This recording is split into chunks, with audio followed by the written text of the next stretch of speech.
Good evening. Thank you for coming. I know it's a very, very busy time of year.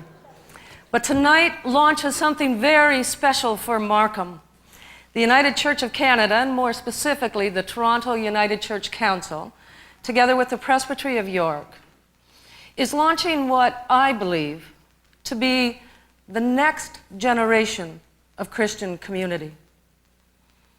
It is a dynamic, intelligent, interactive, challenging, provocative, deeply spiritual center that is designed to meet the faith and the life needs of people of today. Our new community is for seekers. If you are seeking a deeper relationship with God, however you define God, a deeper relationship with Jesus, however you define Jesus, or a deeper relationship with yourself, however you define yourself. This community is to address those needs. And the community also is for people that are seeking a deeper relationship with society in all of its diversities and faiths. Oh, the road is long. There are mountains in our way, but we'll climb with our sweet Jesus every day. Lord, lift us up where we belong, where the eagles fly on a mountain high. Lord, lift us up where we belong, far from the world we know, up where the clear winds blow. I am very pleased to be with anything associated with the United Church of Canada.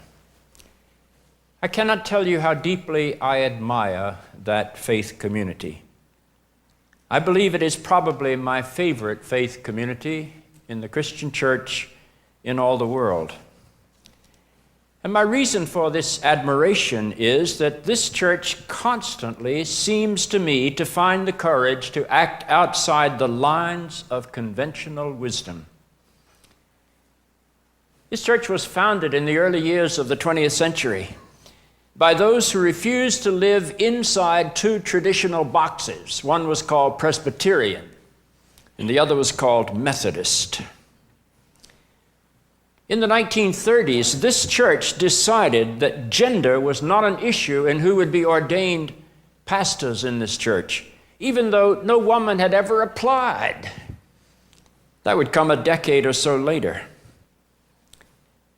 In 1988, this church, alone of the churches of Christendom, declared that sexual orientation was not to be a bar toward ordination, thus opening this church to the full inclusion of gay and lesbian people.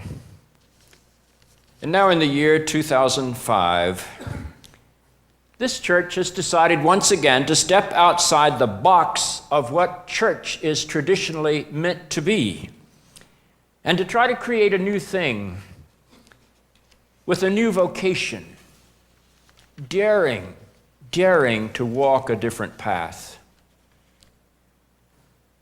The United Church of Canada is seeking to build a church, that might even be too strong a word, build a movement that will design its thought and its worship and its life in a self-conscious dialogue with the 21st century.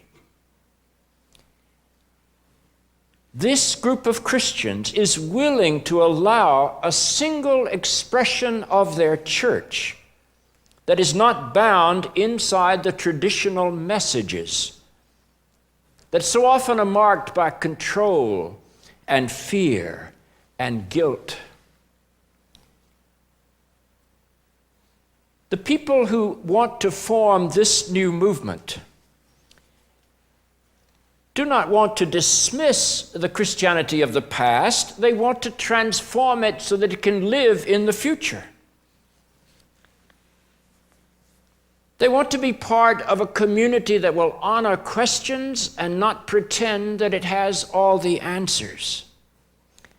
They want to be part of a community that says, if you disagree with the authorities of the church, you are really disagreeing with God. They want to be apart from that. This is a community that wants to allow the questions that are deep in people's hearts. This is a group of people who are committed to their faith, but are also quite sure that no set of human words can encompass all that there is to the mystery of God. And so they want to allow space for people to think and dream and to innovate. Where troubles melt like lemon drops away above the chimney tops, that's where you